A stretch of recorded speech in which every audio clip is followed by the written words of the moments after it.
السلام عليكم ورحمة الله وبركاته. وعليكم السلام ورحمة الله وبركاته. بسم الله الرحمن الرحيم.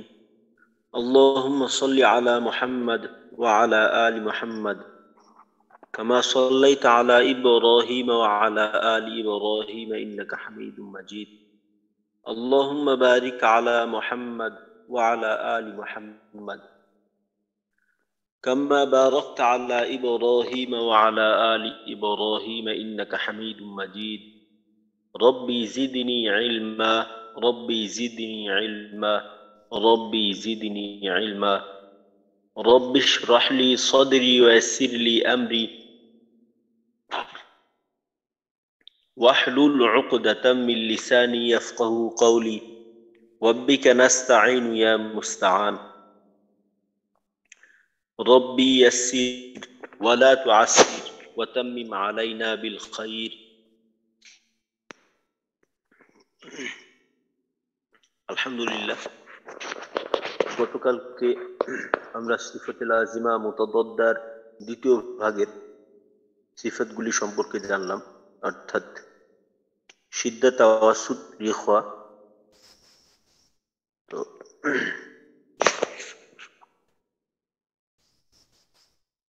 সিদ্ধার ক্ষেত্রে আমাদের যেটা করণীয়, যে সিদ্ধার হরফগুলি যখন আমরা উচ্চারণ করব তার মাখরাজ থেকে, তখন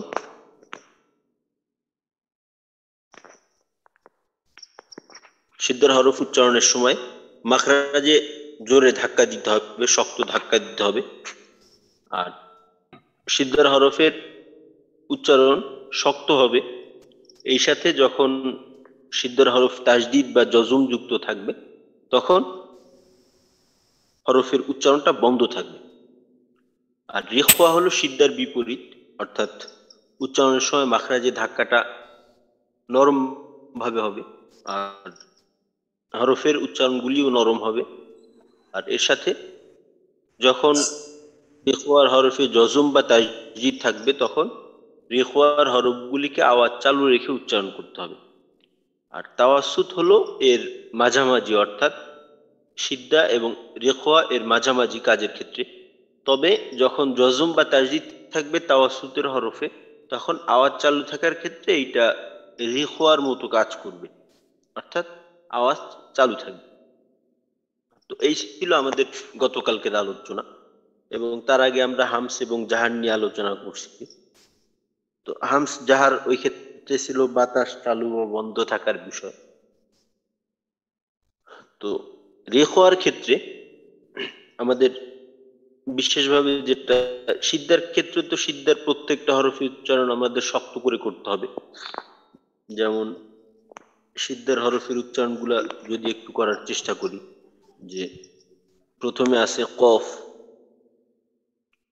কফের উচ্চারণ শক্তভাবে ক, কি, কু, আক, ইক, উক, এভাবে শক্তভাবে করতে হবে। আর একটা বিষয় হলো মস্ক করার সময় উচ্চারণ একটু জোরে জোরে করার চেষ্টা করা। যদি জোরে করা হয় তাহলে উচ্চারণটা তাড়াতাড়ি সংশোধন হবে ইনশাল্লাহ। আর আস্তে আস্তে করে করলে এইটা আওয়াজটা পরিবর্তন হইতে একটু বেশি সময় লাগে। তারপর ত, সিদ্ধার হরফ। তয়ের উচ্চারণটা দেখা যায় আমাদের অনেকটা, তয়ের ক্ষেত্রে প্রথম যে সিফতটা, অর্থাৎ জাহার, বাতাস বন্ধ থাকা। তো তয়ে যখন জজম থাকে ওই সময় দেখা যায় অনেকের বাতাস বের হয়ে যায়, তো এইটা খেয়াল রাখা। তয়ের উচ্চারণ শক্ত করে হবে ত, ওই, তু, মাখরাজে প্রেসার দিয়ে আওয়াজটাকে শক্ত করে ত, তুই, তু, আত, ইত, উত। তয়ের ক্ষেত্রে একটা হলো আমাদের উচ্চারণটা একটু নরম হয়ে যায়। আর একটা সমস্যা হলো যে এই যখন জজম থাকে তখন অনেকের ক্ষেত্রে দেখা যায় আত, ইত, উত এইভাবে বাতাস বের হয়ে যায়। তো জাহারের ক্ষেত্রে বাতাস বের হবে না, এখানে বাতাস বের করার কোনো সুযোগ নেই।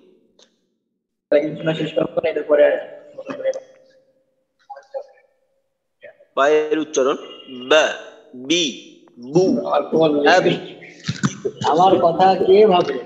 আসলে তাই, কে এখানে ভাবে? যেন বন্ধু-বান্ধব এখানে যেন বা বি বু এমন হালকা ভাবে হয়ে থাকে, মাখরাজে একটু শক্তভাবে ধাক্কা দিয়ে আওয়াজটাকে শক্তিশালী করে করা।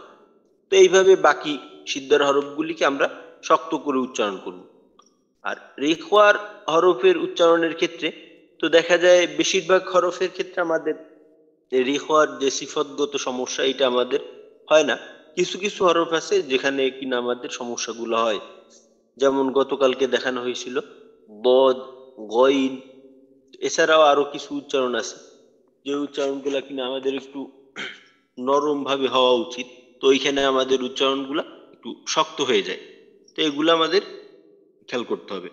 আর তাওয়াসুদের ক্ষেত্রে যে তাওয়াসুদের হরফগুলোর ক্ষেত্রে মূল সমস্যা যেটা হয় ওইটা হলো যে আওয়াজ চালু থাকা, আওয়াজ চালু থাকা। তো এখানে তাওয়াসুতের ক্ষেত্রে বলা হলো যে তাওয়াসুতের হরফগুলো উচ্চারণের সময় রেখওয়ার মতো করে আওয়াজ চালু থাকবে। আর মাখরাজের ব্যবহার শক্ত বা নরম হওয়ার ক্ষেত্রে এটা মধ্যম পর্যায়ে থাকবে। তো তাওয়াসুতের হরফ যেমন আইন, আইনের ক্ষেত্রে এই সমস্যাটা একটু বেশি দেখা যায় যে আওয়াজটা বন্ধ হয়ে যায় অনেক সময়। তো এটা আমরা ইনশাল্লাহ খেয়াল করব। তারপর র, র এর ক্ষেত্রে, র এর ক্ষেত্রেও কারো কারো ক্ষেত্রে দেখা যায় যখন যজন থাকে, যেমন আদ, আর এখানে হামজা র জবর আর, আর ইর, উর, এইভাবে আওয়াজ চালু রাখা। তো এখানে আওয়াজটা আদ বন্ধ হয়ে যায়, আওয়াজটা চালু থাকে না। তো এই বিষয়টা আমরা খেয়াল করব। তো আজকে ইনশাল্লাহ আমরা সিফাতুল লাজিম মুতাদাদ্দার তৃতীয় ভাগ, তৃতীয় ভাগের সিফাত হলো ইস্তিআলা এবং ইস্তিফাল। তো এই দুইটা সম্পর্কে ইনশাল্লাহ জানব। তো ইস্তিলার হরফ হলো 7টি: সদ, দত, ত, দ, গইন, খ, কফ। সদ, দত, ত, দ, গইন, খ, কফ। তো এই যে সিফাতটা আছে ইস্তিআলা সিফাত, এর সাথে আমরা আগের থেকেই কিছুটা পরিচিত।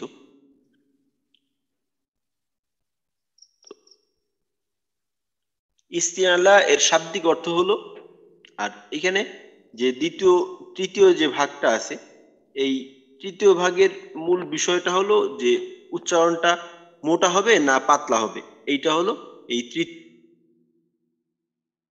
ভাগের আলোচ্য বিষয় বা মূল বিষয়। তো ইস্তিআলা শব্দের শাব্দিক অর্থ হলো উপরের দিকে উঠা, উপরের দিকে উঠানো ইত্যাদি, উচ্চ করা, এই ধরনের অর্থ হয়।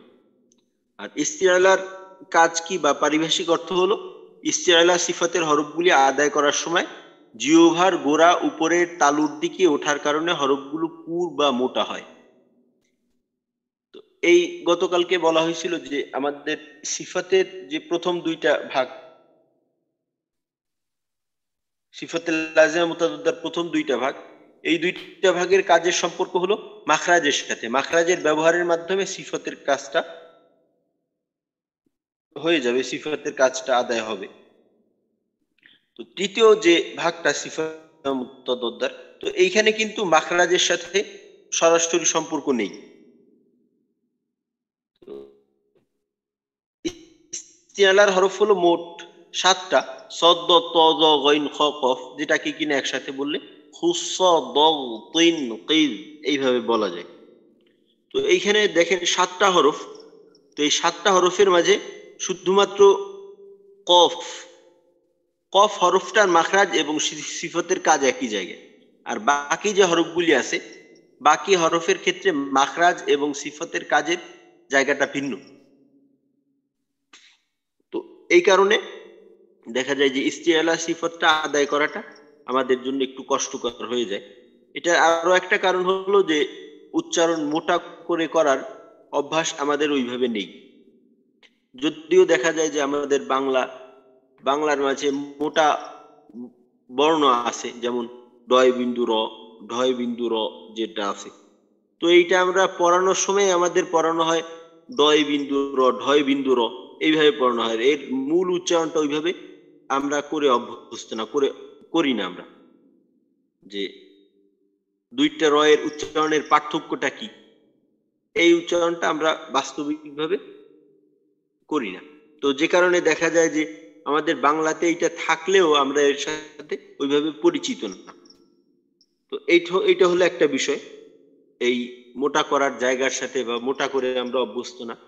আর একটা হলো যে এই মোটা করার জায়গাটা যদি হরফের মাখরাজ হইতো, ওই ক্ষেত্রে আমাদের জন্য হয়তো কিছুটা সহজ হইতো। তো বিষয়টা এমনও না। তো কফের ক্ষেত্রে দেখা যায় যদি মাখরাজ ঠিক রেখে আমরা উচ্চারণটা করতে পারি, তাহলে আমাদের কফের উচ্চারণে ইস্তেআলা আদায় হয়ে যায়। যেমন ক, কি, কু, আক, ইক, উক, এইভাবে মাখরাজ ঠিক থাকলে ইস্তেআলা ঠিক থাকে, আর ইস্তেআলা ঠিক থাকলেই মাখরাজ ঠিক থাকে। আর বাকি যে 6টা আছে, এই 6টার মাঝে গয়নের ক্ষেত্রেও একটু সুবিধা পাওয়া যায় মাখরাজগত কারণে। কারণ গয়নের মাখরাজ হলো হলকের শেষ থেকে গইন খ। আর হলকের শেষ যদিও আমাদের অনেকের ক্ষেত্রে দেখা যায় গইন খ উভয়টাই এখানে আছে, তবে গইন খর এই দুইটা হরফ উচ্চারণের সময় আমাদের দেখা যায় যে মাখরাজের ব্যবহারের ক্ষেত্রেই অনেকের এই স্থান ঠিক থাকে না, আমরা একটু সামনে চলে আসি, বেশি সামনে। গয়নের ক্ষেত্রে এবং খর ক্ষেত্রেও বলা যায় যদি মাখরাজটা ঠিক মতো আদায় করা যায়, তাহলে এই ইস্তেলা সিফতটা হয়ে যাবে। কারণ হলকের শেষে উপর জিহ্বার গোড়া উপরের দিকে উঠানো ব্যতীত হলকের শেষে চাপ দেওয়া সম্ভব না, হলকের শেষে চাপ দেওয়া সম্ভব না। আর সদ, দ, ত, ব, এই যে 4টা হরফ থাকে, এই 4টা হরফের ক্ষেত্রে দেখা যায় মাখরাজ এবং সিফতের জায়গাটা হলো ভিন্ন। তো এই জন্য ইস্তেলার প্রত্যেকটা হরফকে আমাদের আলাদা আলাদা ভাবে একটু সময় দিতে হবে, এটা ঠিক করে নিতে হবে, এটা ইস্তেলার প্রত্যেকটা হরফের ক্ষেত্রেই। তো কফের ক্ষেত্রেও দেখা যায় যে আমাদের অনেক সময় মাখরাজ ঠিক থাকলেও ওই মাখরাজের মাঝে কিছুটা দুর্বলতা থাকার কারণে ইস্তেলার পরিমাণটা ঠিক থাকে না।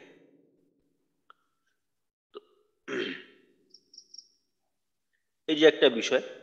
আর একটা বিষয় হলো যে ইস্তেলার হরফ উচ্চারণের সময় জিহ্বার গোড়া উপরের দিকে উঠবে এবং আওয়াজ মোটা হবে। একটা তো হলো যারা জানে না যে আওয়াজ মোটা করতে হয় বা পাতলা হয়, তো তাদের ক্ষেত্রে বিষয়টা হলো একরকম। আর যারা দেখা যায় যে জানে যে আওয়াজ মোটা করতে হয় বা পাতলা করতে হয়, তো এদের ক্ষেত্রে একটা সমস্যা হয় যে আওয়াজ মোটা করতে গেলে ঠোঁট গোল হয়ে যায়।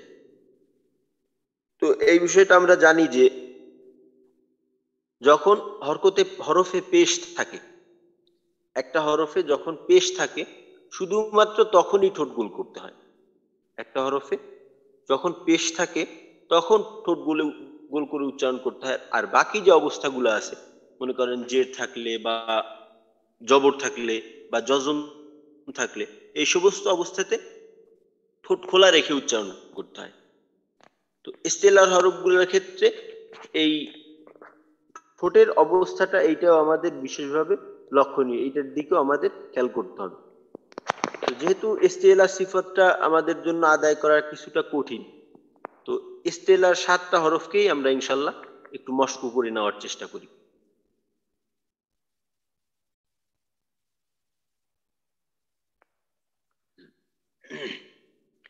তো আরেকটা বিষয় হলো যে এই যে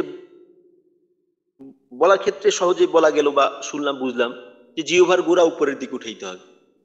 তো এখন সমস্যা হয় যে যদিও বিষয়টা জানা আছে, কিন্তু আমলের ক্ষেত্রে দেখা যায় জিহ্বার গোড়াটা উপরের দিকে আমরা উঠাইতে পারি না, বা উঠলো কিনা এইটাও বুঝে আসে না। তো এই ক্ষেত্রে করণীয় কি? তো এই ক্ষেত্রে করণীয় হলো, অনেকের ক্ষেত্রে দেখা যায় যে অনেকের কফের উচ্চারণের সময় মাখরাজ ঠিক থাকে, ক, কি, কু, এইভাবে উচ্চারণ করতে পারে। তো কফ উচ্চারণ করার সময় আমরা যে জায়গাটা উপরের দিকে উঠাই, মনে করেন এখন আমি সদ উচ্চারণ করব, তো আমার মনে মনে এই চিন্তা করি যে আমি কফ উচ্চারণ করতেছি। তো কফের উচ্চারণের প্রস্তুতির জন্য আমরা জিহ্বার কোন অংশটা উপরের দিকে উঠাই, জিহ্বার গোড়াটা উপরের দিকে উঠাই। তো উপরের দিকে উঠে ওইখানে আমরা একটু অবস্থান করব, ওইখানে থাকবো। তারপর সদের মাখরাজে যাব, সদের মাখরাজে যাওয়ার পর তার পরবর্তীতে যখন দেখবো যে আমার দোনোটা জায়গা ঠিক আছে, জিহ্বার গোড়াও উপরে আছে, তারপর জিহ্বার আগা মাখরাজে আছে, তখন আমরা সদের উচ্চারণটা করব। হরকত দিয়ে সদের উচ্চারণটা হবে এমন ফ সই সু, ফ সই সু।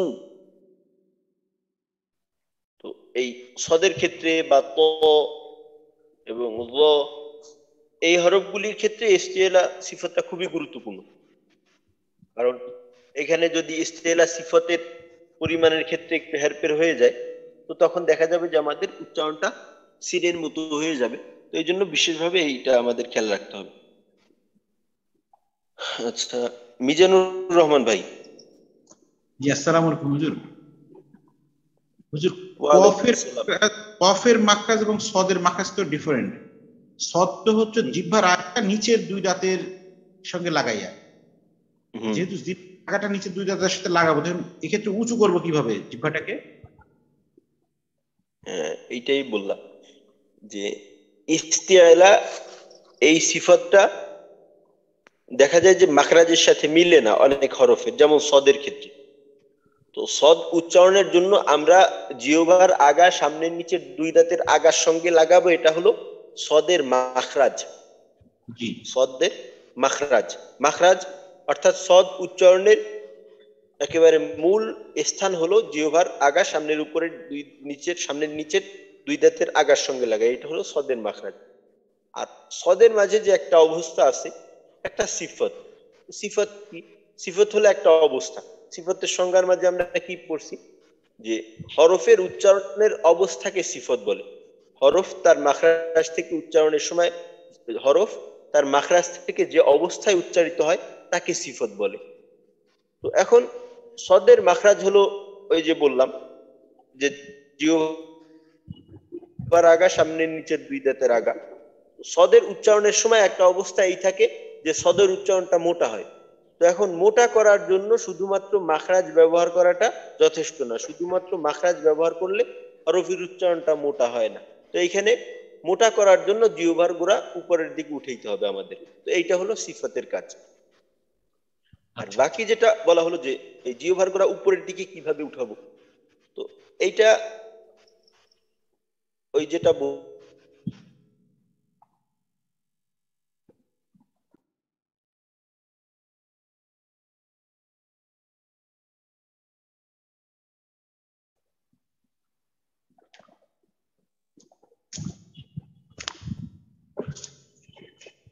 অনেকের ক্ষেত্রে দেখা যায় যে তালুর সাথে লাগাই, তো ইস্তিআলা আদায়ের জন্য আমাদের তালুর সাথে লাগাইতে হবে না, জিহ্বার গোড়া উপরের দিকে উঠাইতে হবে। তো ওই কফ উচ্চারণ করার জন্য যেভাবে উঠাই ওইভাবেই আমরা জিহ্বার গোড়াটা একটু উপরের দিকে উঠানোর চেষ্টা করব। তো এই জন্য উচ্চারণের জন্য কিন্তু আমাদের খুব সতর্কতার সাথে খেয়াল করে উচ্চারণ করতে হবে। যে অনেক সময় দেখা যায় যে উচ্চারণটা হইতেছে না, তো আমি 100 বার পড়লাম, তো এই 100 বার যে আমি পড়লাম এইটা বেখেয়ালি ভাবে মিছিল দেওয়ার মতো করে পড়লাম। যেমন মিছিলের স্লোগান দেওয়ার সময় কোনো কিছু চিন্তা ভাবনা করা লাগে না, একজনে একটা বলতিছে যে যে মিছিল পরিচালনা করতেছে সে নেতৃত্ব দিতেছে মিছিলের, সে একটা বলতিছে আর বাকি যারা আছে তারা ওই মার্কাটা বলতিছে। তো এই মার্কা বলার জন্য তার কিছু চিন্তা ভাবনা করা লাগে না। তো যাই বলুক না কেন আমি শুধুমাত্র এই মার্কাটা বললাম যে অমুক মার্কা অমুক মার্কা, এই শুধু মার্কাটা উল্লেখ করলাম, এখানে কোনো চিন্তা ভাবনা নেই। তো উচ্চারণ ঠিক করার জন্য যে কোনো উচ্চারণ, আরবি হোক বাংলা হোক ইংরেজি হোক, যে কোনো উচ্চারণ ঠিক করার জন্য আমাদের প্রথমে ওই উচ্চারণের জন্য কি কি করণীয় এই বিষয়টা জানতে হবে, এবং এই বাস্তবায়ন এবং এই কাজগুলির বাস্তবায়ন আমাদের উচ্চারণের ক্ষেত্রে হয় কিনা এইটা আমাদের খেয়াল করতে হবে। এটা আমাদের খেয়াল করে করে যদি আমরা উচ্চারণ করি এতে করে আমাদের উচ্চারণটা পরিবর্তন হবে এবং এই পরিবর্তনটা খুবই দ্রুত তার সাথে আসবে। আর যদি এই বেখেয়ালি ভাবে উচ্চারণ করি এতে করে এক তো দেখা যাবে যে এইটার পরিবর্তন হওয়াটা অনিশ্চিত, আর এর বিপরীতমুখী সমস্যা হলো যে এর মাধ্যমে ভুলটা আরো মজবুত হয়ে বসে যায়। এই জন্য উচ্চারণের সময় আমরা এই বিষয়টা করবো ইনশাল্লাহ। ফাহিম ভাই। ওস্তাদ মানে হচ্ছে যখন হচ্ছে জিহ্বার গোড়াটা হচ্ছে উপরে তালুর সাথে লাগানোর চেষ্টা করি তখন হচ্ছে সমস্যা হয়, আমরা দদের ক্ষেত্রে যেটা করি মানে হচ্ছে জিহ্বার দুই দাঁতের গোড়া মানে হচ্ছে উপরের দাঁতের গোড়ার সাথে লাগে, তো সেরকম লেগে যেতেছে। এইটা কিভাবে কন্ট্রোল করবো? মানে হচ্ছে জিহ্বার হচ্ছে ইটা গোড়াটা হচ্ছে উপরের দাঁতের গোড়ার সাথে লেগে যাচ্ছে, দদের মাখরাজে বুঝতে যেরকম পারছি। সমস্যা মানে যেটা হয়। হ্যাঁ, হ্যাঁ, আমি বুঝতে পারছি।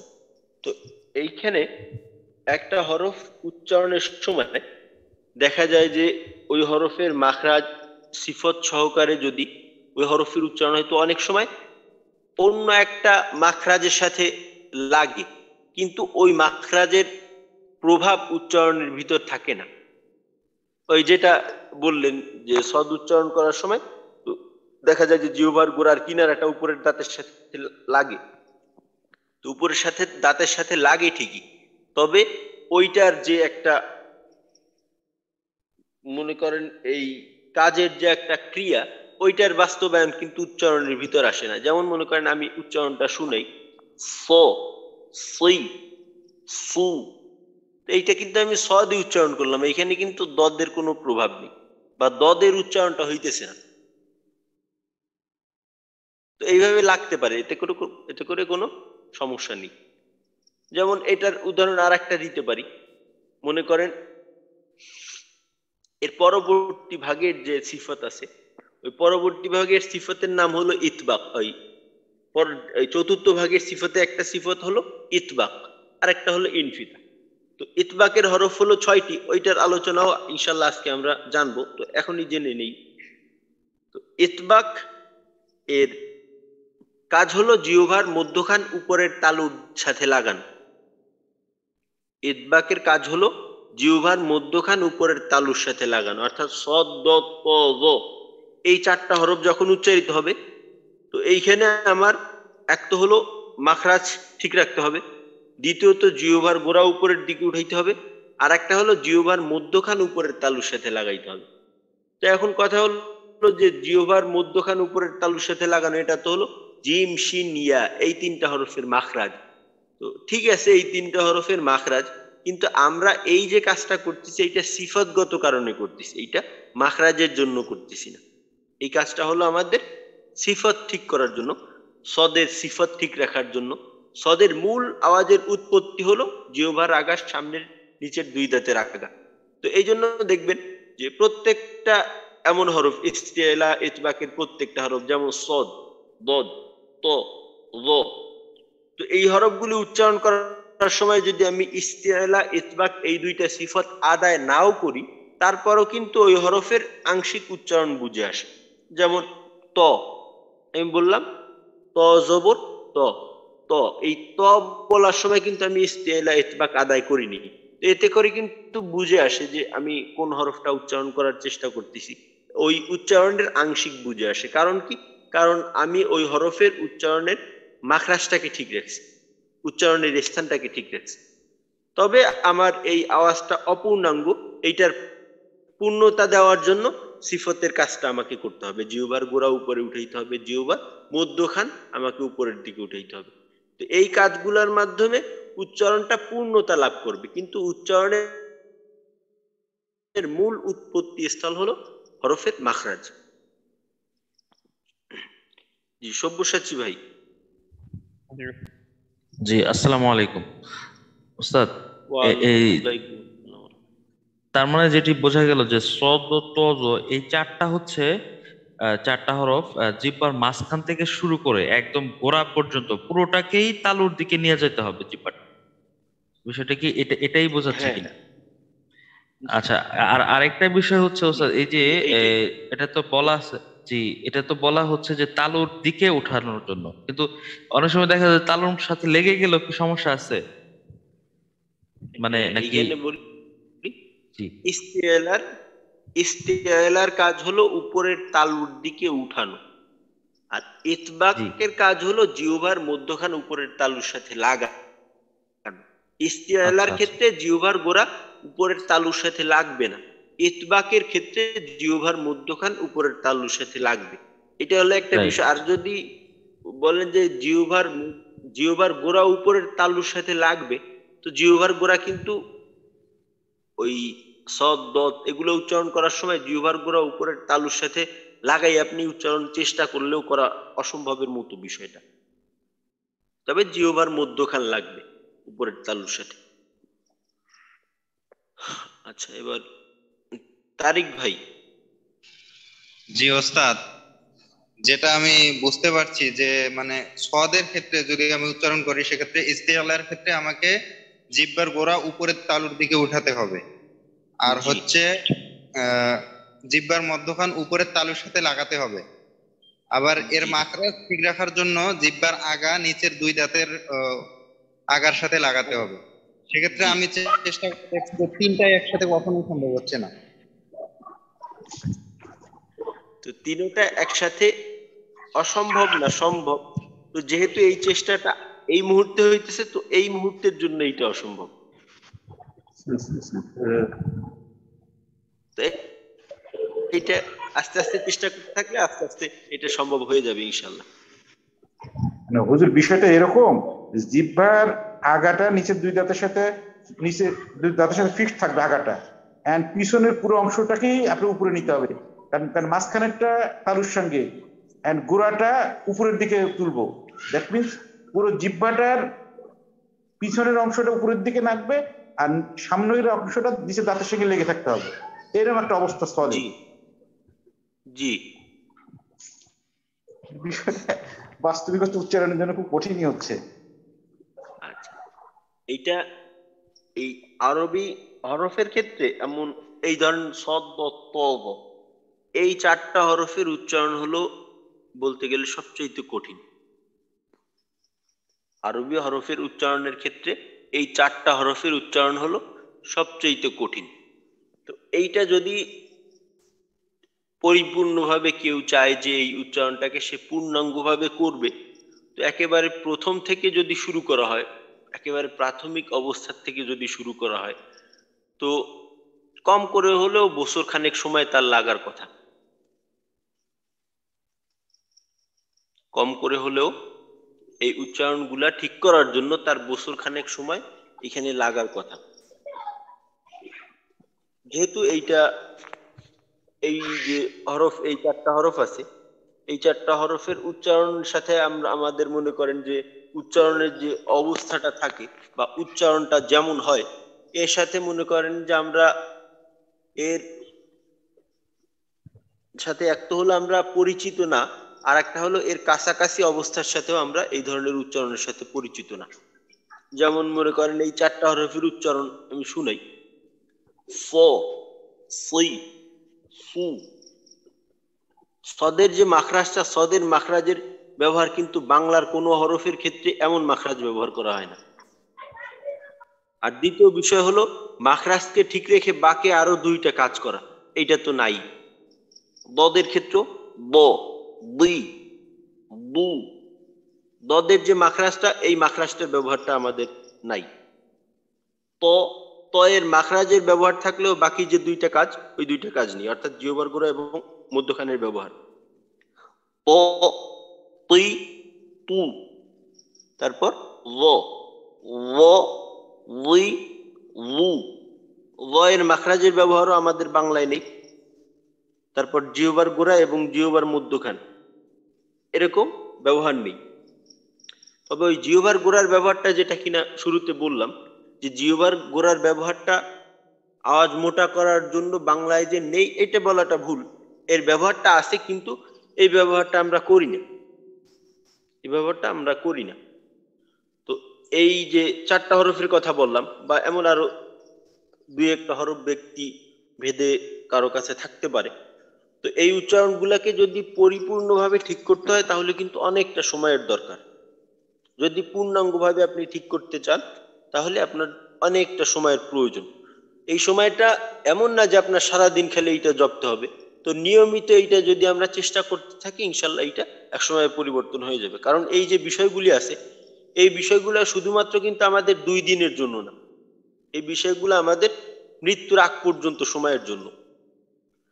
তো যেহেতু এই বিষয়টার প্রয়োজন আমাদের মৃত্যুর আগ পর্যন্ত সময়ের জন্য, তো আমি চেষ্টা করতেই থাকি, চেষ্টা করতেই থাকি, একটা সময় গিয়ে ইনশাল্লাহ হয়ে যাবে।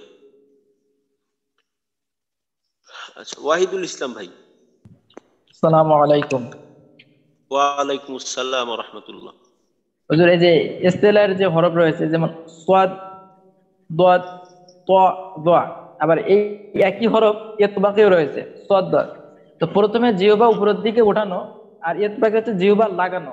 এই উঠানো এবং লাগানো হুজুর এই দুইটার ভিতরে আসলে কিভাবে সমন্বয় করবো হুজুর, এটা তো বুঝতেছি না। এটা জায়গাটা কিন্তু ভিন্ন।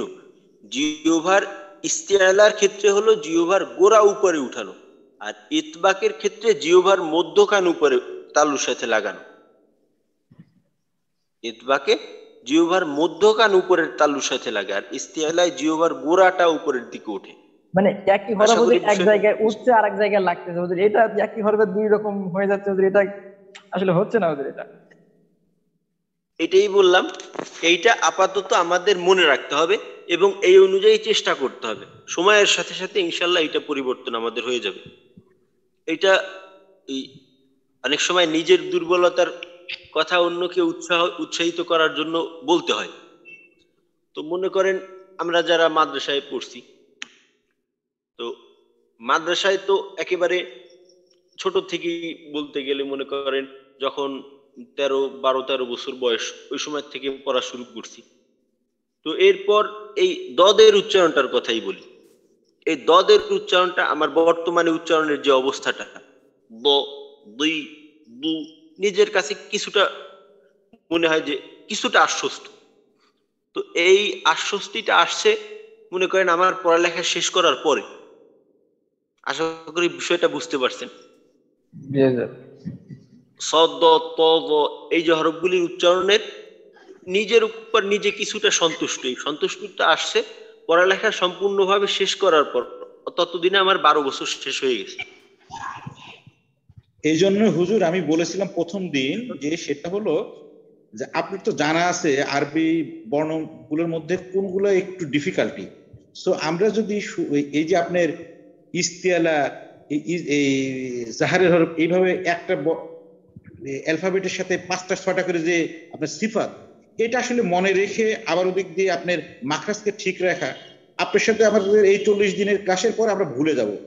ওর চেয়ে যদি আমরা এই যে ডিফিকাল্টি সম্পূর্ণ যে ওয়ার্ডগুলো আছে, এই বর্ণমালাগুলো আছে, সে 10টা বা 12টা হতে পারে। আপনি যদি এই 10টা নিয়ে যদি আমি এভরিডে করি, তাহলে দেখা যাবে যে থেকে আমার মোটামুটি তাকে উচ্চারণটা হয়ে যাবে। সে যেমন সদের জন্য কিভাবে উচ্চারণটা করব, আইনের জন্য কিভাবে করব, দদের জন্য কিভাবে করব, ওয়াও জন্য কিভাবে করব, এইভাবে এটা করলে আমার মনে হয় রেজাল্ট একটু ভালো আসতো। আদারওয়াইজ আমার মনে হয় যে আপনার সাথে ক্লাসটা যখন ডিসকন্টিনিউ হয়ে যাবে, আমার মনে হয় না যে এটা খুব ভালো একটা ইফেক্টিভ পাবো। আচ্ছা, এই প্রথম কথা হলো যে কোর্সের শুরুতেই আপনাদেরকে একটা কথা আমি বলছিলাম যে কোরআনকে পরিপূর্ণভাবে সহিশুদ্ধ করার জন্য লম্বা সময়ের প্রয়োজন। আমাদের এই কোর্সের মাধ্যমে আমার ফায়দাটা কি হবে? সবচেয়ে বড় ফায়দা হবে ঠিক এবং ভুল এই দুইটার পার্থক্য আমার বুঝে আসবে, এবং ঠিক করার জন্য আমার কি করণীয় এইটা আমার জানা থাকবে।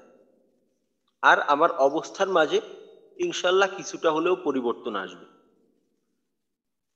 এই 40 দিনের সহিশুদ্ধ করা আমার মাথার ভিতরে আসে, তাহলে এটা সম্পূর্ণ আমার একটা আর কি কি বলা যায়, এটা যে দুষ্প্রাপ্য বিষয়ের কল্পনা আর কি। আর আপনি যেটা বললেন আসলে ওই যেটাকে আপনি কি ছোট মনে করতেছেন, ওইটা আরো কঠিন হয়ে যাবে আমাদের জন্য। কারণ আমরা এই যে আপনাদের আগেই বলছিলাম আপনাকে যে এই সিফাতের নির্ণয়টা আমরা 5 দিনের ভিতরেই এই সিফাতের নির্ণয়টা করতে পারতেছি, আর সিফাতের কাজটা আমরা কয়েকদিনের ভিতরে জানতে পারতেছি। কিন্তু যদি আমি প্রত্যেকটা হরফকে আলাদা আলাদা করে ওইভাবে সিফাত নির্ণয়ের চেষ্টা করি, তাহলে আমার সময় আরো বেশি লাগবে। আচ্ছা, এবার সব্যসাচী ভাই। জি ওস্তাদ, এই যে সদটা মানে বুঝলাম, কিন্তু যেটা এটা আসলে তো ধরেন এই মানে জিহ্বার আগা সামনের উপরের দুই দাঁতের আগার সাথে লাগবে। তো সেই ক্ষেত্রে উপরের তালুর মাঝামাঝি তো জিহ্বাটা লাগানো মানে নিয়ার টু ইম্পসিবল মনে হচ্ছে, মানে একটা গোড়াটা লেগে যাচ্ছে। মানে জো, লুই, জু, মানে এরকম কি ঠিক আছে? মানে উচ্চারণটা কি ঠিক আছে কিনা, মানে এরকম মানে আমি পারতেছি না আর কি। ধরেন জিহ্বার আগাটা যদি আমি সামনের উপরের দুই দাঁতের সাথে লাগাই, তাহলে জিহ্বার মধ্যখানটা এই তালুর সাথে মানে একদম সাথে লাগতেছে না, মানে তালুর কাছাকাছি যাচ্ছে বাট লাগতেছে না আর কি। তালুর কাছাকাছি থাকে, তালুর কাছাকাছি থাকে, হ্যাঁ। জি তো তালুর আসলে এই ক্ষেত্রে ইস্তিলা এবং ইতবাক, এই যে দুইটা সিফত, ইস্তিলার ক্ষেত্রে বলা হয় যে জিহ্বার গোড়াটা উপরের দিকে উঠানো, আর ইতবাকের ক্ষেত্রে জিহ্বার মধ্যখান উপরের তালুর সাথে লাগানো। তো এই লাগানো দ্বারা কিন্তু এইটা বোঝানো হয় না যে শক্তভাবে আমি জিহ্বার মধ্যখানটা উপরের তালুর সাথে লাগাবো, বিষয়টা কিন্তু এমনটা বোঝানো হয় না। এইখানে জি জিহ্বার আপাতত যদি আমার জিহ্বার মধ্যখানটা উপরের দিকে উঠাইয়া তারপর উচ্চারণটা করতে পারি, জিহ্বার মধ্যখানটা উপরের একেবারে তালুর কাছাকাছি নিতে পারি, আপাতত এইটাই আমার জন্য যথেষ্ট। তো এইটা যদি চেষ্টা করতে থাকি ইনশাল্লাহ পরবর্তীতে অনেকটা সহজ মনে হবে। ত ব এবং ত ব বো দুই দু বো দুই। ব বুই লু। তো আমার ক্ষেত্রে লাগতেছে জিহ্বার মধ্যখানটা উপরের তালুর সাথে লাগে, আচ্ছা ত ব এটা লাগে। তবে ওই যেটা আপনাদেরকে আমি একটু আগেই বললাম যে এখানে এই ধৈর্যর ধৈর্যর প্রয়োজন। আর এমন যে এইটা আমার প্রতিদিন আলাদা সময় দিয়ে পড়তে হবে, তো আমি যে তেলাওয়াত করি তেলাওয়াতের মাঝে যদি প্রতিদিন এই বিষয়গুলো খেয়াল করতে থাকি ইনশাল্লাহ এই খেয়ালের মাধ্যমে এইটার সংশোধন ইনশাল্লাহ হয়ে যাবে। তবে এই বিষয়গুলো আমাদের মনে রাখতে হবে। আর ইনশাল্লাহ এই সিফাতের আলোচনা শেষে যখন আমরা মস্ক শুরু করব, যখন আমরা প্রত্যেকটা হরফকে, তখন কিন্তু আমরা ওই একটা এর আলাদা পিডিএফ আছে যে একটা হরফের চিত্র, এর সাথে প্রত্যেকটা সিফত এবং মাখরাজ লেখা থাকে, তারপর ওইটা দেখে দেখে আমরা হরফের উচ্চারণগুলো মস্ক করি। তো ওই সময় গিয়ে ইনশাল্লাহ আমাদের অবস্থার মাঝে আরো পরিবর্তন আসবে ধাপে ধাপে। এটা কিন্তু ধাপে ধাপে, তো আমরা ওই ধাপে এখনো যাইনি। এখন পর্যন্ত আমাদের যে অবস্থা আছে এই অবস্থা পরিবর্তন হওয়ার জন্য যে ধাপটা আছে ওই ধাপটা আমাদের সামনে বাকি। তো এখন আমরা আপাতত এই বিষয়গুলো বোঝার চেষ্টা করি এবং এইটার ব্যবহারের চেষ্টা করতে থাকি নিজে নিজে নিজে। তো ইনশাল্লাহ পরবর্তীতে আমরা সম্মিলিতভাবে সবাই মিলে করব। রুবেল ভাই। আসসালামু আলাইকুম হুজুর। ওয়ালাইকুম আসসালাম ওয়া রাহমাতুল্লাহ। জি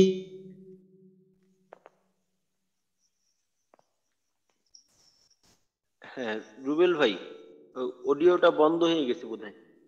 ও জি জি হুজুর, এখন শোনা যাচ্ছে আশা করি।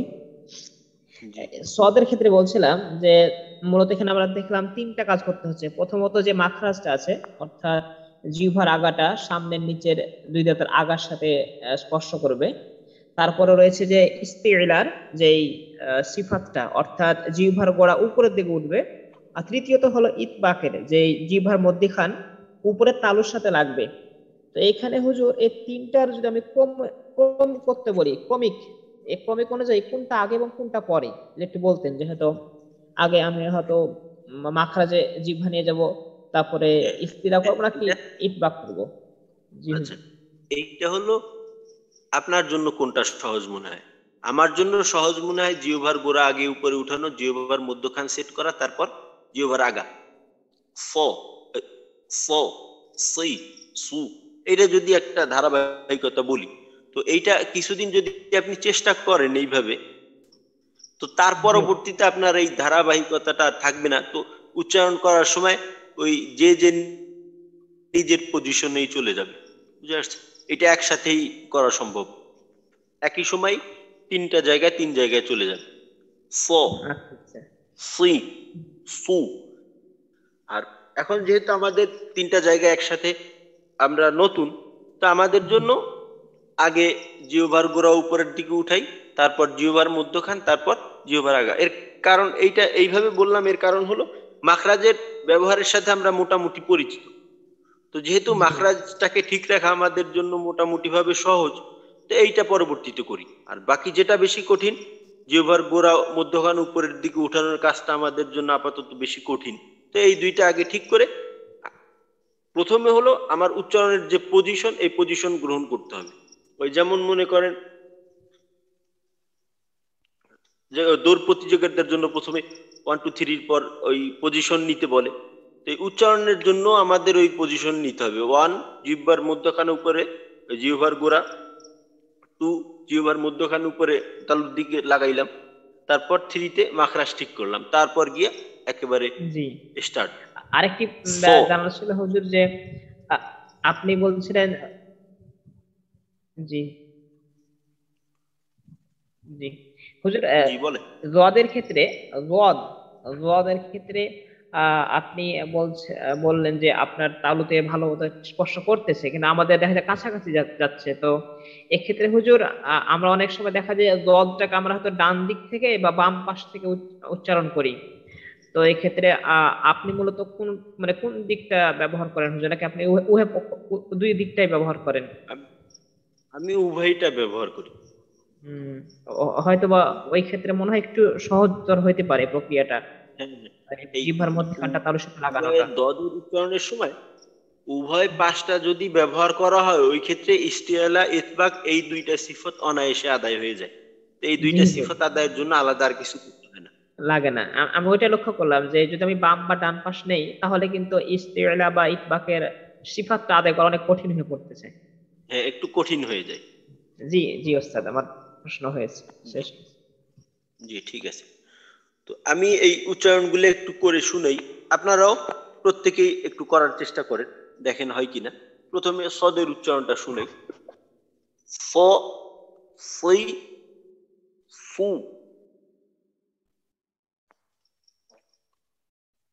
সময় নিয়ে, তাড়াহুড়া নেই। ফ, ফই, ফু। এটা গেল হরকত দিয়ে।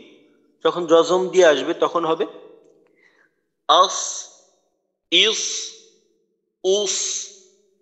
যেন সিনের মতো। ওই যে এই বিষয়টা তো আমাদের একেবারে সিফতের আলোচনা শুরুর দিকেই গেছে, যে সিফত গুলা খুবই গুরুত্বপূর্ণ এই সদ, ত, জ এই হরফগুলির ক্ষেত্রে। জজম দিয়ে আর একবার শুনাই। আস, ইস, উস। তাসজিদ দিয়ে আস, ফ, আসি, আসু। তারপর বদের উচ্চারণ ব, দুই, বু। আর শুরুতেই বললাম যে মোটা করতে গিয়ে কিন্তু ঠোঁট গোল করে ফেলা যাবে না, ঠোঁটকে খোলা রেখে উচ্চারণ করতে হবে। যখন পেশের উচ্চারণ করব তখন আমাদের ঠোঁট গোল হবে। ব, দুই, বু। জজম দিয়ে আদ, ইদ, উদ। আমাদের আগে যে সিফাত গেছে ওইটার দিকে কিন্তু আমাদের খেয়াল রাখতে হবে, কারণ এর আগের দুইটা সিফতের সাথে আমরা পরিচিত। দদের প্রথম দুইটা সিফত হলো জাহার এবং রিখওয়া। তো বাতাস বন্ধ থাকবে, তো দদের ক্ষেত্রে বাতাস বন্ধ থাকার ক্ষেত্রে সমস্যা হয় না, এই আওয়াজ চালু থাকার ক্ষেত্রে সমস্যা হয়। তো এই বিষয়টা আমাদের খেয়াল রাখতে হবে যে আদ, ইদ, উদ। আওয়াজটাকে আদ বলে বন্ধ করে দেওয়া যাবে না, আবার যেন কলকলার মতো আদ এইভাবে না হয়। তাসজিদ দিয়ে আদ, আদি, আদু। আবার তাসদিদ দিয়ে বলি আদ, আদি, আদু। তো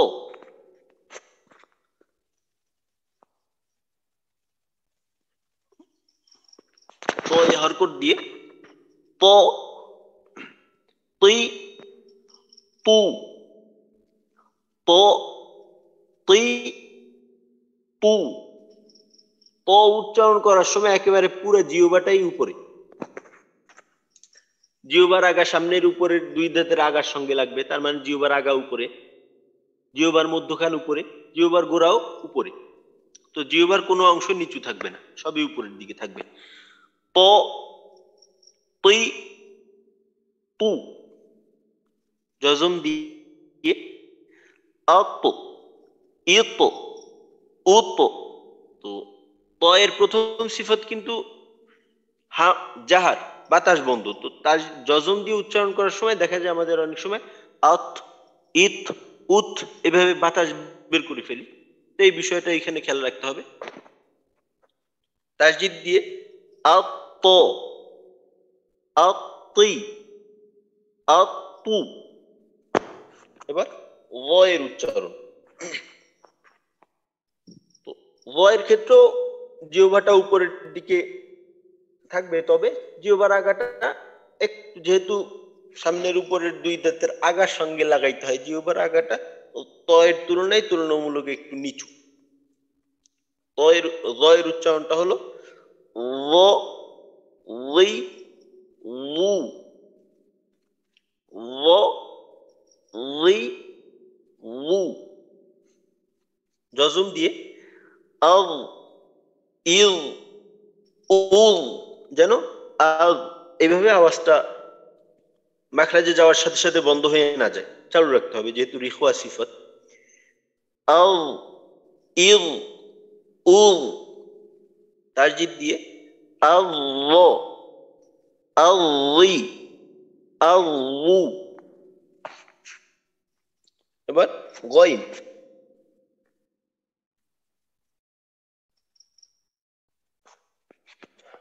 গইনের ক্ষেত্রে যেটা বললাম যে গইনের মাখরাজটাকে যদি ঠিক রাখা যায় তাহলে ইস্তিলা সিফাতটা নিজের থেকেই আদায় হয়ে যাবে, কারণ হলকের শেষে জিহ্বার গোড়া উপরের দিকে উঠানো ব্যতীত হলকের শেষের চাপ দেওয়াটা সম্ভব না। গ, গি, গু। জজম দিয়ে আগ, ইগ, উগ। তো এইখানে আগ আওয়াজ বন্ধ হবে না, আবার আগ এইভাবে কলকলাও হবে না। আবার জজম দিয়ে বলি আগ, ইগ, উগ।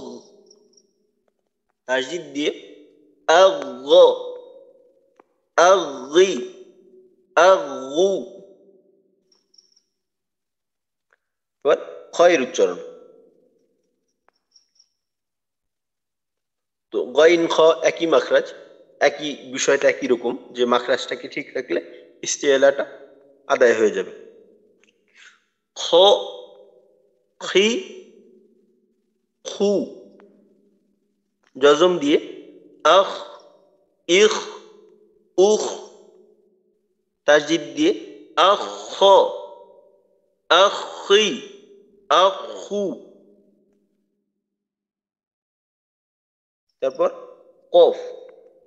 তো কফের ক্ষেত্রেও মাখরাজ ঠিক থাকলে ইস্তিলা ঠিক থাকবে, কারণ কফের মাখরাজ এবং ইস্তিলা একই জায়গায়।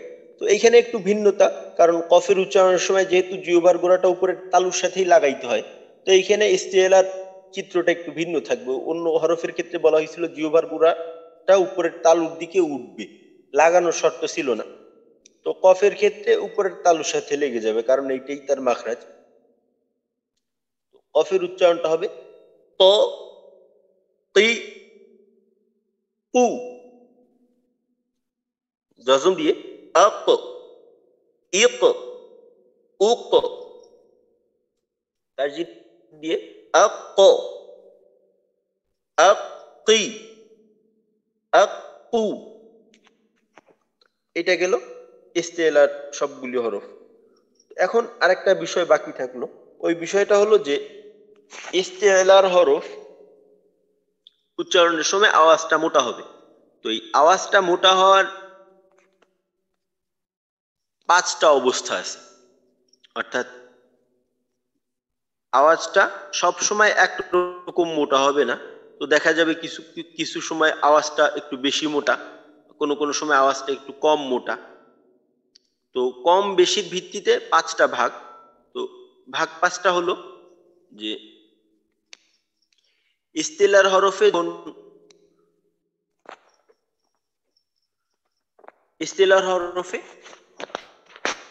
যখন জবর থাকবে এবং তারপর খালি আলিফ থাকবে, ইস্তিলার হরফ যদি জবর যুক্ত হয় এবং তারপর খালি আলিফ থাকে, ওই সময়টায় ইস্তিলার পরিমাণ সবচেয়ে বেশি হয়, অর্থাৎ মোটার পরিমাণ সবচেয়ে বেশি হয়।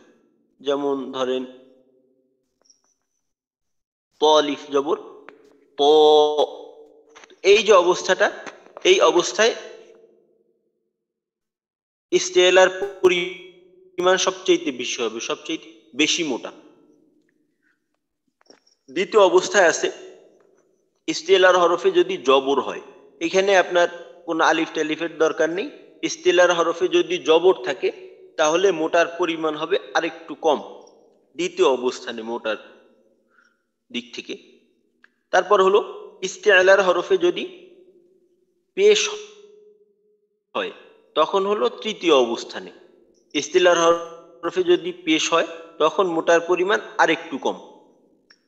4 নাম্বার অবস্থাটা হলো ইস্তেলার হরফে যদি জজম হয় তখন মোটার পরিমাণ আরেকটু কম হবে।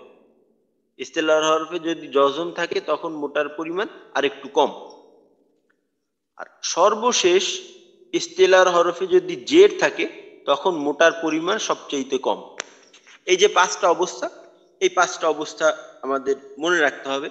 এটার কারণ হলো যে, আর এই যে বিষয়টা আছে এইখানে মোটার পরিমাণ কম বেশি হওয়া, যে যখন মোটার পরিমাণ সবচেয়ে কম হবে এই সময়টায় এই যে 5টা ভাগে ভাগ করা হয়েছে, এই 5টা ভাগ ইখতিয়ারি না, ইজতিরারি। অর্থাৎ এই ক্ষেত্রে আপনি বাধ্য, এটা আপনি চাইলেও বেশি করতে পারবেন না। ইস্তেলার হরফে যখন জের থাকে তখন আপনি যদি চান তবুও আপনার পক্ষে মোটা বেশি করা সম্ভব না। এর কারণ হলো জেরের গতি হলো নিম্নমুখী, আর ইস্তেলার আওয়াজ হলো ঊর্ধ্বমুখী, মোটা হইতে চায়। আর জের হইছে আওয়াজকে পাতলা করতে চায়, নিম্নমুখী, নিচের দিকে নিয়ে যাইতে চায়। তো একটু দোটা না থাকার কারণে তখন দেখা যাবে যে পরিমাণটা অটোমেটিকলি কম হয়ে যাবে।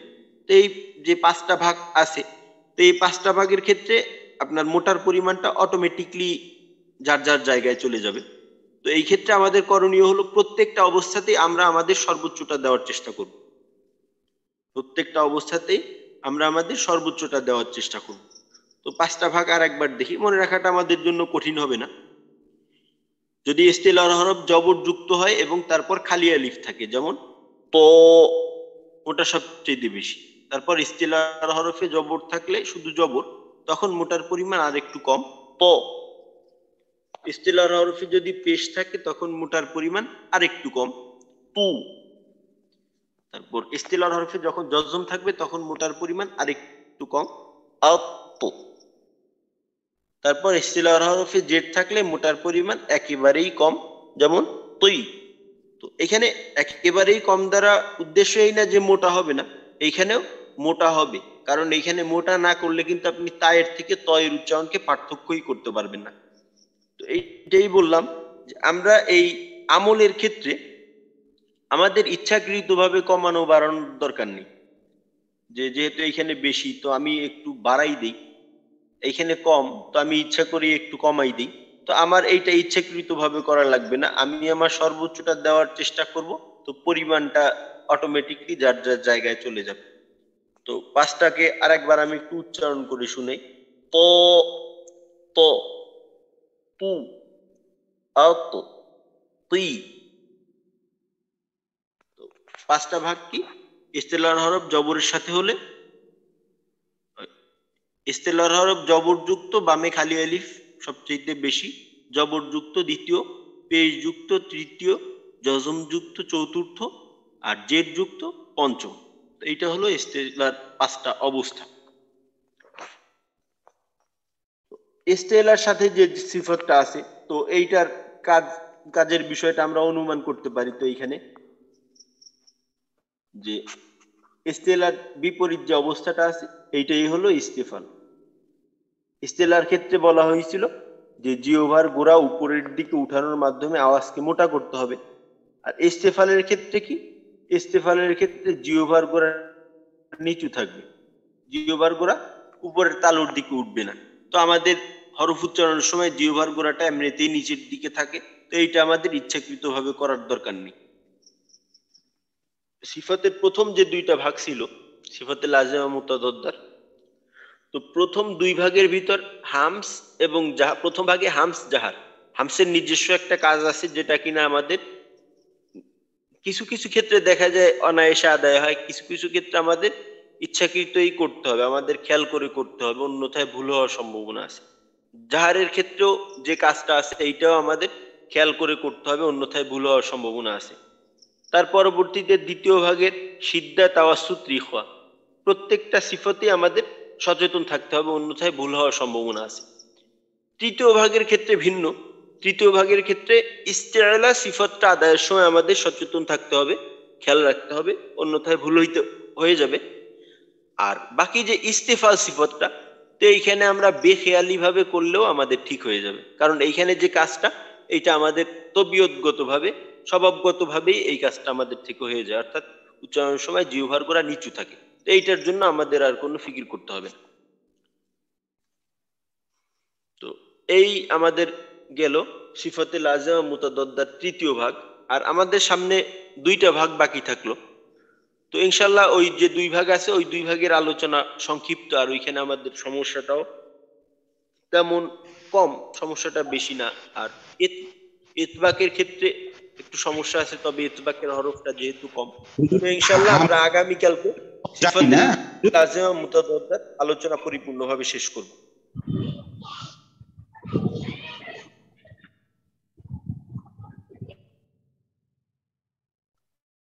আচ্ছা, আমাদের সময়ও আজকে প্রায় শেষের দিকে। তো কারো কিছু বলার থাকলে, আচ্ছা সব্যসাচী ভাই। আচ্ছা ওস্তাদ, আমরা তো প্রত্যেকটা ক্লাসে আলাদা আলাদা হরফ ধরে ধরে আপনি মানে হচ্ছে বিভিন্ন সময় উচ্চারণগুলো বলে দিচ্ছেন, বাট আমার মনে হয় যে কোনো একটা ক্লাসে বা হচ্ছে ধরেন মানে আমরা যদি এই ক্লাসটাকে আবার রিভিউ শুনতে চাই যে এটা আসলে এক্সাক্ট উচ্চারণটা কি, তখন আমরা আসলে ওই কোন সময়ে আপনি মানে এটা বলেছেন এটা বের করাটা একটু কঠিন হয়। তো কোনো একটা ডেডিকেটেড ক্লাস এরকম হতে পারে কিনা, মানে শেষের দিকে অবশ্যই সেই ক্লাসটা, যে আপনি প্রত্যেকটা হরফ ধরে ধরে আপনি মানে উচ্চারণটা জাস্ট ওই ক্লাসটাতে করে দিলেন, আমরা ওই ক্লাসটা মনে রেখে ইউটিউবে মাঝে মধ্যে আমরা দেখলাম যে ওই উচ্চারণটা শুনে নিলাম। মানে আমরা তো নিয়মগুলা বুঝতেছি, ইয়ে করতেছি, মানে এরকম হতে পারে কিনা, এটা আমার একটা মানে রিকোয়েস্ট বা সাজেশন যাই বলেন, আমার এটা থাকলো আর কি। এটা এটা করলে মনে হয় আমাদের সবার জন্য উপকার হয় আর কি। আমাদের এই সিফতের আলোচনা শেষ হতে মনে করেন আর 2 থেকে 3 দিনের মতো সময় লাগবে। তো এই সিফতের আলোচনা শেষ হইলেই আমাদের যে কাজটা, ওইটা হলো আমরা প্রত্যেকটা হরফকে আলাদা আলাদা ভাবে মশক করব। প্রত্যেকেই মশক করব, প্রত্যেকের কাছ থেকেই ইনশাআল্লাহ শোনার চেষ্টা করা হবে, এবং হোয়াটসঅ্যাপেও আপনাদের পড়া দেওয়ার বিষয়টা থাকবে। তো ইনশাআল্লাহ ওইখানে এই বিষয়টা চলে আসবে। আমার মনে হয় তখন বেশি হবে। জি, মিজানুর রহমান ভাই কিছু বলতে যাচ্ছেন বোধহয়। ও আচ্ছা, আমি লিখে রাখতেছি হুজুর। তো হামসের ক্ষেত্রে ছিল যেটা, সেটা হলো কি আওয়াজ জারি না, মানে এই বাতাস জারি, আর জাহারের ক্ষেত্রে বাতাস আচ্ছা বন্ধ। মিজানুর রহমান ভাই, এই যেটা দেখে দেখে আমরা পড়ি, তো এইটা হোয়াটসঅ্যাপে পিছনের গুলো দিয়ে দেওয়া আছে, এইটাও আমি দিয়ে দেবো ইনশাআল্লাহ আজকে। ঠিক আছে, এটা আপনি ওই হোয়াটসঅ্যাপে দেখে ওইটা ওইখান থেকে সংরক্ষণ করতে পারবেন ইনশাআল্লাহ। ঠিক আছে জি। তো আজকে তাহলে আমাদের আলোচনা এই পর্যন্তই থাকলো। তো ইনশাআল্লাহ আমরা প্রত্যেকেই এই সিফাতগুলো যেটা যাচ্ছে, তো আমরা এখন থেকে আমাদের সমস্যাগুলো নির্ণয় করে ফেলবো যে আমাদের কোন জায়গায় বেশি সমস্যা হইতেছে। তো যখন সামনে গিয়ে আমরা প্রত্যেকটা হরফকে আলাদা আলাদা ভাবে এটা মস্ক করব, তখন গিয়ে আমাদের ওইটা যে হরফগুলোতে সমস্যা কম, ওইটার পিছনে আমাদের বেশি সময় আর ব্যয় করার প্রয়োজন হবে না। আর যেখানে সমস্যা, ওই চেষ্টাটা যদি আমাদের এখন থেকেই শুরু হয়ে যায়, তো ওই সময় গিয়ে আমাদের জন্য কিছুটা হলেও সহজ হবে ইনশাআল্লাহ। আসসালামু আলাইকুম ওয়া রাহমাতুল্লাহি ওয়া বারাকাতুহু। ওয়া আলাইকুম আসসালাম ওয়া রাহমাতুল্লাহি ওয়া বারাকাতুহু। সুবহানাল্লাহি ওয়া বিহামদিহি, সুবহানাকাল্লাহুম্মা ওয়া বিহামদিকা, আশহাদু আল্লা ইলাহা ইল্লা আনতা, নাস্তাগফিরুকা ওয়া নাতুবু ইলাইক।